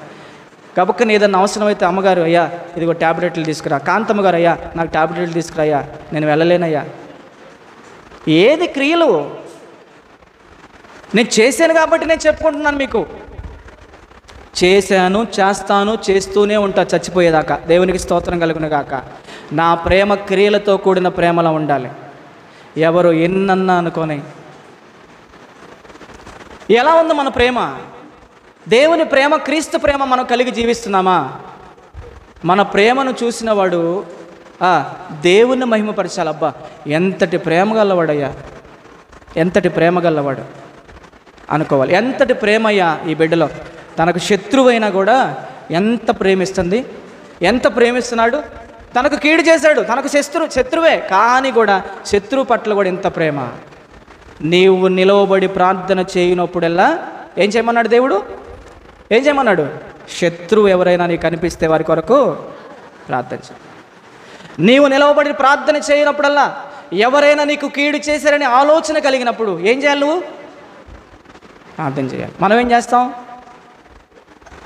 చేస్తాం చెప్పండి అమ్మా? మనం ఏం చేస్తూ ఉంటాం? ఎవరికి వారు పరిశీలన చేసుకోవాల్సినటువంటి విషయం. రేపు వచ్చే ఆదివారానికి మనం ఉంటామో ఉండమో మనకు తెలియదు. ఏ దినమున ఏమి, ఎవరికి, ఎప్పుడు, ఎక్కడ ఏం సంభవించిందో ఎవరికీ తెలియదు. నేను ఇలానే బ్రతుకుతా. మీకు ఒక విషయం చెప్పనా? నేను ఎప్పుడు కూడా మరణానికి సంబంధించిన పాటలు వింటా. మీకు తెలుసా? మరణానికి సంబంధించినటువంటి పాటలే పాడుకుంటా. మీకు తెలుసా? చాలామంది కొంతమంది స్త్రీలు కూడా ఆడవాళ్ళు చెప్పుకుంటూ ఉంటారండి వాటిల్లో, పాస్టర్ గారు ఎప్పుడు మరణం గురించిన పాటలే పాడతాడు అని. అవును, నేను మరణానికి వచ్చిన పాటలే పాడుకుంటా, మరణం గురించినటువంటి ప్రసంగాలే నేను ఎక్కువ ధ్యానం చేసుకుంటా. ఎందుకు చెప్పండి? చెప్పాలి, ఎందుకు చెప్పాలి? చివరి మాటల్లో చెప్పాలి. మీరు ఎందుకు చెప్పాలి? నేను ఎక్కువ మరణానికి వచ్చిన పాటలు ఎందుకు పాడతాను? ఎక్కువ మరణాన్ని గురించి నేను పాడే పాటలు నిజంగా అద్భుతంగా ఉంటాయి. తెలుసా మీకు? ఒక్కొక్క మరణాన్ని గురించినటువంటి పాట ఒక్కొక్క వ్యక్తిని ఆలోచింపజేస్తుంది. ఎందుకు పాడుకుంటాను చెప్పండి? ఎందుకు? ఎవరికైతే ఈ భూమి మీద బ్రతికినంత కాలము మరణము కూర్చున్నటువంటి ఆ జ్ఞానం, మరణమును కూర్చున్నటువంటి ఆ స్పృహ, మరణమును కూర్చున్నటువంటి ఆ ఆలోచన ఎవరికైతే ఉంటుందో, చెప్తున్నాను కదా, వాళ్ళు ఎంతలో కీడు చేసిన వాళ్ళైనా ప్రేమిస్తారు, ఎంత ద్రోహం చేసిన వ్యక్తులైనా ప్రేమిస్తారు, ఎంత హాని చేసిన వ్యక్తులను కూడా ప్రేమిస్తారు. ఎందుకో చెప్పండి? నేను ఎంతకాలం ఉంటానో నాకే తెలియదు. నేను ఈరోజు బ్రతికుంటానో రేపు బ్రతికుండానో నాకు తెలియదు. కాబట్టి నేను బ్రతికున్న ఈ క్షణములోనే, చూడండి, వదిలేసేయండి, నేను బ్రతికున్నటువంటి ఈ క్షణములోనే ఏం చేయాలి? దేవుని కోసం బ్రతకాలనే ఆలోచన కలుగుతుంది. అందుకనే ఎవరింటికి పొమ్మన్నాడు దేవుడు? సంతోషించే వారి ఇంటికి వెళ్ళుట కంటే ప్రలాపించే వారి ఇంటికి పోవటం మంచిది అన్నాడు. ఎందుకన్నాడు? బ్రతికి ఉన్నవారు దానిని మనస్సున పెట్టుదురు అన్నాడు. ప్రతి మనిషి మనస్సులో పెట్టుకోవాల్సింది ఏంటో తెలుసా? మరణ దినాన్ని మనసులో పెట్టుకొని బ్రతకాలి. అప్పుడు మనం నీతిగా బ్రతుకుతాం, అప్పుడు మనం పరిశుద్ధంగా బ్రతుకుతాం, అప్పుడు మనం యథార్థంగా బ్రతుకుతాం, మనుషులను మనుషులుగా చూస్తాం. అర్థమవుతుంది కదమ్మా? డిస్టర్బెన్స్గా ఉందా? ఎప్పుడైతే మనం మరణాన్ని కూర్చున్నటువంటి అవగాహన మనకు ఉంటుందో మనిషిని మనిషిగా ప్రేమిస్తాం, మనిషిని మనిషిగా చూస్తాం, క్షమిస్తాం, ఆదరిస్తాం, ప్రేమిస్తాం, మన సహాయ సహకారాలు కూడా అందిస్తాం. ఎందుకంటే నేను చచ్చిపోతా కదా అని. కాబట్టి ప్రియులారా, దేవుని బిడ్డలారా, ఏ రోజు ఎప్పుడు ఎవరము ఎక్కడ ఈ లోకమనే ఈ అరణ్యంలో రాలిపోతామో ఆకుల వల్లే మనకు తెలియదు. కాబట్టి బ్రతికున్న ఈ 3 నాళ్ళ ముచ్చట జీవితంలో అతిశయించకుండా, గర్వించకుండా మనిషిని మనిషిగా చూద్దాం, మనిషిని మనిషిగా ప్రేమిద్దాం. మనల్ని మన ఇంటి వారిని ఎంతగానో ప్రేమించుకుంటున్నామో మనము మన సంఘాన్ని, మన సహోదరులను కూడా మనం అలానే ప్రేమిద్దాం. ప్రేమిద్దామా? ప్రేమ కలిగి జీవిద్దామని వాళ్ళు చేయి చూపించండి. చూపించాలి. కొంతమంది చూపించట్లేదంటే నాకు ప్రేమ వద్దు, ఏమొద్దు అనుకుంటున్నారు. కావాలా? ప్రేమే పరలోకానికి మార్గం. ప్రేమ లేనివాడు పరలోకానికి వెళ్ళడు. ఎవరైనా మీ కళ్ళ ముందు వస్త్రహీనులుగా కనపడితే, దిగంబరులుగా కనపడితే, ఆహారం లేకుండా కనపడితే, రోగగ్రస్తులుగా కనపడితే వెంటనే మీరు చేయాల్సినటువంటి సహాయము వారిని జ్ఞాపకం చేసుకోండి. బీదలను కనికరించువారు ధన్యులు. బీదలకు అప్పిచ్చువాడు యెహోవాకు అప్పిచ్చువాడు. బీదలకే సువార్త ప్రకటించాడు యేసుక్రీస్తు ప్రభువారు.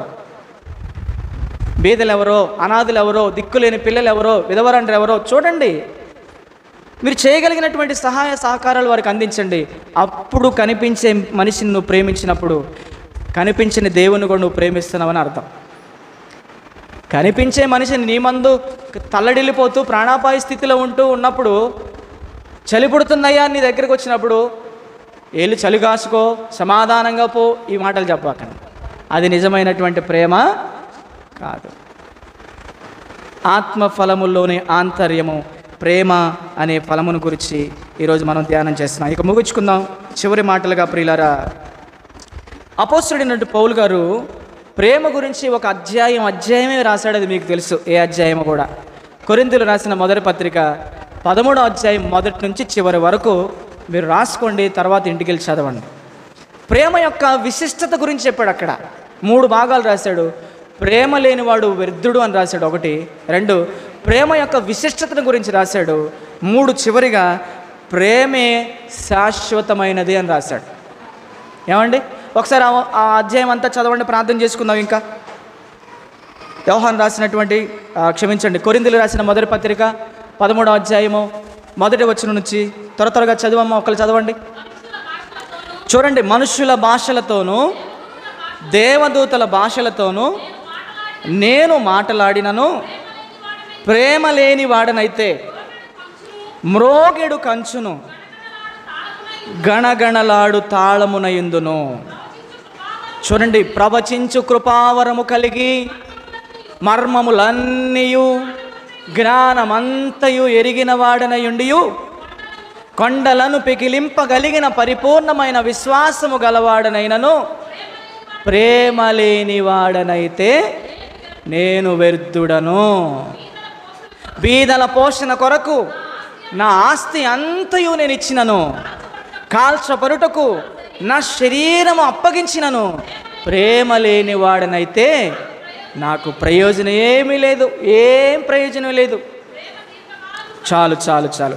ఇక్కడ ప్రేమ లేకపోతే వ్యర్థం అని చెప్పాడు కదా. ప్రేమ లేకపోతే ఏమని చెప్పాడు ఇక్కడ? వ్యర్థం అని చెప్పాడు. ఎన్నున్నా సరే మనకు ప్రేమ లేకపోతే మనం వ్యర్థమే అంటున్నాడు ఇక్కడ. ఎన్నున్నా అంటే అక్కడ రాయబడింది ఏమండి, ప్రేమ లేకపోతే వ్యర్థమే అంటే. ప్రేమ లేకపోతే నీకు ఎన్ని భాషలు వచ్చినా వ్యర్థమే. ప్రేమ లేకపోతే దేవదూతల భాషలతో నువ్వు మాట్లాడినా వ్యర్థమే. ప్రేమ లేకపోతే ఏమన్నాడు ఇక్కడ, నీకు ఎన్ని ఆత్మవరాలున్నా వ్యర్థమే. ప్రేమ లేకపోతే నీకు ఎన్ని కృపావరాలున్నా వ్యర్థమే. ప్రేమ లేకపోతే నువ్వు విశ్వ విజ్ఞాన సార్వభౌమ జ్ఞానవంతుడు వారు అయినా ప్రేమ లేకపోతే వ్యర్థమే. ఎంత విశ్వాసము నీకున్నా, కొండలను పెకిలింపగలిగిన పరిపూర్ణమైన విశ్వాసం అన్నాడు. అలాంటి విశ్వాసం నీకున్నా ప్రేమ లేకపోతే వ్యర్థమే. తర్వాత, బీదల పోషణ కొరకు నీ ఆస్తి అంతా ఇచ్చేసినా కూడా ప్రేమ లేకపోతే వ్యర్థమే. తర్వాత, కాల్చబరుటకు నీ శరీరం అంతా కూడా నువ్వు అప్పగించినా కూడా ప్రేమ లేకపోతే ప్రయోజనము ఏమీ లేదన్నాడు. ప్రియులారా, దేవుని కార్యక్రమాల కొరకు నువ్వు ఎంత ఇచ్చినా ఎన్ని చేసినా ప్రేమ లేకపోతే వ్యర్థం, వ్యర్థం, సమస్తము వ్యర్థం. ముగించుకుందాం ఇంక చివరి మాటలో. ఆ పిల్ల ఆడుకుంటుంది కదా, ఆ పిల్ల మీద మీ దృష్టి ఎందుకు? సాతానుడు అంతా ఆ పిల్ల మీద, మీ దృష్టి అంతా వాక్యం వినకుండా ఆ పిల్ల మీదకి మళ్ళీ ఇచ్చాడు. వాడు మామూలుడా మంచి వాక్యం చెబుతున్నప్పుడు వినెత్తాడు జనాలని, వింటే ఏడమారిపోతారో అని. అందుకే వాడి గురించి మామూలుగా రాయలే బైబిల్లో దేవుడు. ఆ పిల్లని వదిలేసేయండి, సరే చేయని, ఎంతవరకు చేసిద్దో చేయని, అలుపు వచ్చినప్పుడు కూర్చుంటుంది. దేవుని స్తోత్రం చెల్లిద్దామా గట్టిగా? దేవుని స్తోత్రం కలుగును గాక. మంచిది. ఎన్నున్నా చూడండి, భాషలతో మాట్లాడినా, దేవదూతల భాషలతో మాట్లాడినా, కాల్చబురుటకే నీ శరీరం ఇచ్చిన బేదల పోషణ కొరకు నువ్వు ఎన్ని చేసినా ఏం చేసినా చివరికి ఏంటంట? ప్రేమ లేని వారమైతే మనము వ్యర్థం. అంటే అర్థం ఏంటి? వ్యర్థం అనే మాటకి ఇంగ్లీష్లో ఏమంటారు? వేస్ట్. నాకు ఇంగ్లీష్ రాదమ్మా, నాకు తెలుగే సరిగా రాదు. ఏదో సంఘం మీద మీ మీద ప్రేమతో నేను సేవకు వచ్చింది తప్పితే అసలు నాకు సేవ చేయాలని ఆలోచన లేదు. నా సంఘం పాడైపోయింది. నేను పుట్టి పెరిగి ఇదే చర్చిలో పరిచర్య చేసి 15 సంవత్సరాలు సండే స్కూల్ పిల్లల్ని చక్కగా దేవుళ్ళు నాకు ఇచ్చిన జ్ఞానంలో నేను పెంచుకొని ఇదే చర్చిలో బాప్తీసం తీసుకొని పలు ప్రాంతాల్లో సేవ పరిచయాలు చేస్తున్నప్పుడు, నా సంఘం బలహీనమైపోయినప్పుడు, నా సంఘం కుంటుపడిపోయినప్పుడు, నా సంఘం మూతపడినప్పుడు, నా సంఘం తలుపులు వేసే పరిస్థితి వచ్చినప్పుడు నా హృదయంలో మంట కలిగింది, నా హృదయంలో వేదన కలిగింది. ఎలాగైనా నా సంఘాన్ని నేను నిలబెట్టాలనుకున్నాను, నిలబెట్టేశాను. హాయిగా బయటికి వెళ్ళి సేవ చేసుకుంటా. దేవుని స్తోత్రం చెల్లిద్దాం గట్టిగా. ఇప్పుడు తక్షణమే నువ్వు దిగి వెళ్ళిపోయి ఎక్కడైనా సేవ చేసుకోయా, మీరు ఒకళ్ళు మేము పెట్టుకుంటామంటే సంతోషంగా బయటికి వెళ్ళి సేవ చేస్తా. ఎందుకు చెప్పనా? ధైర్యంగా చెప్తున్నాను. ఎందుకంటే పాడైపోయినటువంటి సంఘాన్ని దేవుడు నా ద్వారా నిలబెట్టించాడు. ఇక అంతకన్నా నాకు సంతోషం లేదు. కొందరి స్వార్థ స్వలాభ స్వప్రయోజనాల కోసం, తమ పదవుల కోసం, అధికారాల కోసం, పెత్తనాల కోసం ఒక్కటిగా ఉన్న సంఘాన్ని విడదీసి విభజించి పరిపాలించుకున్నటువంటి సమయంలో మూతపడిపోయినటువంటి సంఘాన్ని గురించిన మంట నా హృదయంలో పుట్టింది, వేదన పుట్టింది. నిలబెట్టాలనుకుని ముందుకొచ్చా, దేవుడు నిలబెట్టించాడు. హాయిగా బయటికి వెళ్ళి సేవ చేసుకుంటా. నేను సేవకు రావడానికి ఇక్కడ అదే కారణం, లేకపోతే నేను సేవ చేసుకోవడానికి గొప్ప సంఘాలు ఉన్నాయి. అర్థమవుతుంది కదా? కాబట్టి నా ప్రియమైన దేవుని బిడ్డలారా, మీరందరూ బాగుండండి. మేము ఎక్కడున్నా సరే మీ మేలు కోరి ప్రార్థన చేస్తాం. మేము ఎక్కడున్నా సరే మీ మేలు కోరే వాళ్ళ మనుషులు. మేము బాగు కోరే వాళ్ళం కాబట్టి మీ మధ్యలో బ్రతుకుతున్నాం. తెరచిన పుస్తకాల్లో మా జీవితాలు ఉన్నాయి. మాలో లోపాలు ఉంటే చెప్పండి, సరి చేసుకుంటాం. లోపాలు లేకపోతే చెప్పిన మాటలు వినండి. చక్కగా దేవుళ్ళలో మీరు స్థిరపడండి, నిలబడండి. మనం అందరం పరలోక రాజ్యానికి వెళ్ళిపోదాం. ఓకేనా? దేవుడి మాటలన్నీ దీవించి మనందరి ఆధ్యాత్మికమైన మేలు కొరకు ఆశీర్వదింపచేసి ఫలింపచేయునుగాక. ఆమేన్. ఇంకా చాలా మాటలు ఉన్నాయి, చెప్పుటకు ఇది సమయం కాదు కనుక నా మాటలు నేను ముగిస్తున్నా. ప్రార్థన చేద్దాం. దయచేసి అందరు కళ్ళు మూసుకోండి. ప్రియులారా, దయచేసి అందరు కళ్ళు మూసుకోవాలి. ఆత్మఫలములలోని ఆంతర్యమును గురించి మనం ఈరోజు ధ్యానం చేసుకుంటున్నాం. గలతీయులకు రాసిన పత్రిక 5:22 రాయబడిన ఆత్మఫలమును గురించినటువంటి విషయాలు మనం ధ్యానం చేసుకుంటున్నాం. ప్రియులారా, ఈరోజు మనం ప్రేమ అనే ఆత్మఫలమును గురించి ధ్యానం చేసుకున్నాం. దేవుని చిత్తమైతే మరొక పునరుద్ధాన ఆదివారము. సంతోషం అంటే మనకి ఇష్టము, సంతోషం అంటే మనకు ఆనందం కదా. కాబట్టి వచ్చే వారం సంతోషం గురించి ధ్యానం చేసుకుందాం. విన్న వాక్యం ఎవరినైనా ఆలోచింపజేస్తే, ఎవరి హృదయాలకైనా తాకితే, ఎవరినైనా ప్రియులారా ఆలోచింపజేసినట్లయితే, నేను ప్రేమ లేని వాడను, ప్రేమ లేని దానిని నీకు అనిపిస్తే దయచేసి ప్రభు సన్నిధిలో నీ అవిధేయతలు నా అవిధేయతలు మనం ఒప్పుకొని విడిచిపెడదాం. ప్రేమే పరలోకానికి మార్గము. ప్రేమ లేనివాడు పరలోకానికి వెళ్ళడు. ప్రేమ కలిగి ఉన్నామా, ప్రేమ కలిగి లేమా అనేది మనల్ని మనం పరిశీలన చేసుకుందాం. దయచేసి అందరూ ప్రార్థన చేసుకోవాలి. 10 నిమిషాలు నిజమైన, స్వచ్ఛమైన, నిర్మలమైన, కల్తీ లేని, కపటము లేని, కల్మషము లేని ప్రేమను మనం కలిగి జీవిస్తున్నామా? ఎలా ఉంది మన ప్రేమ? కపటముతో కూడిన ప్రేమ, కల్మషముతో కూడిన ప్రేమ, వేషధారణతో కూడిన ప్రేమ, అసూయతో కూడిన ప్రేమ, పగలతో కూడినటువంటి ప్రేమ మనం కలిగి జీవిస్తే ఎవ్వరము పరలోకానికి వెళ్ళం. మన ప్రేమ నిష్కపటమైనటువంటి ప్రేమ ఉండాలి. ప్రియులారా, ఇదిగో సహోదరులారా, అన్నిటికంటే ముఖ్యముగా ఒకరి ఎడల ఒకరు మిక్కటమైన ప్రేమ కలిగి జీవించమని దేవుని వాక్యం సెలవిస్తుంది. అమలారా, ఈరోజు అన్నదమ్ముల మధ్య ప్రేమలు చల్లారిపోవడానికి కారణం, అక్క చెల్లెముల మధ్య ప్రేమలు చల్లారిపోవడానికి కారణం, బంధుమిత్రుల మధ్య ప్రేమలు చల్లారిపోవడానికి కారణం, స్నేహితుల మధ్య ప్రేమలు చల్లారిపోవడానికి కారణం, భార్యాభర్తల మధ్య ప్రేమలు చల్లారిపోవడానికి కారణం ఇదిగో ప్రియులారా, అక్రమం విస్తరించిందని బైబిల్ సెలవిస్తుంది. ప్రేమలు లేకుండా చల్లారిపోయినటువంటి జీవితాలు మనం జీవిస్తున్నదేమో. ఇది నా కోసమే చెప్పాడని నువ్వు అనుకున్న పర్లా, సరి చేసుకో. దేవుడు మాట్లాడుతున్నాడు. నీ హృదయం దేవుని వాక్యం చేత తాకబడితే, ప్రభువా ఇక నుంచి నేను ప్రేమగా ఉంటానని ప్రార్థన చేసుకున్నాం. పరిశుద్ధ ప్రేమ కలిగిన తండ్రి, నీ ప్రేమ కలిగిన మాటలు మీ బిడ్డలు తెలియజేశాను ప్రభువా. ఆ ప్రేమ కలిగిన జీవితాలు మీ బిడ్డలు జీవించినట్టుగా సహాయం చేయమని యేసు నామమున ఈ ప్రార్థన అడిగి వేడుకొని ప్రార్థించుకొని చున్నాము తండ్రి. ఆమేన్. అందరూ లేచి నిలబడదాం. ఇంతటితో ఈ మాటలు నేను ముగిస్తున్నాను. ప్రియులారా, అందరూ లేచి నిలబడదాం. పాట పాడుతూ ఉండగా పరిశుద్ధుల అక్కర్ల కొలదైనటువంటి కానుకలు మనం సమర్పించుకుందాం.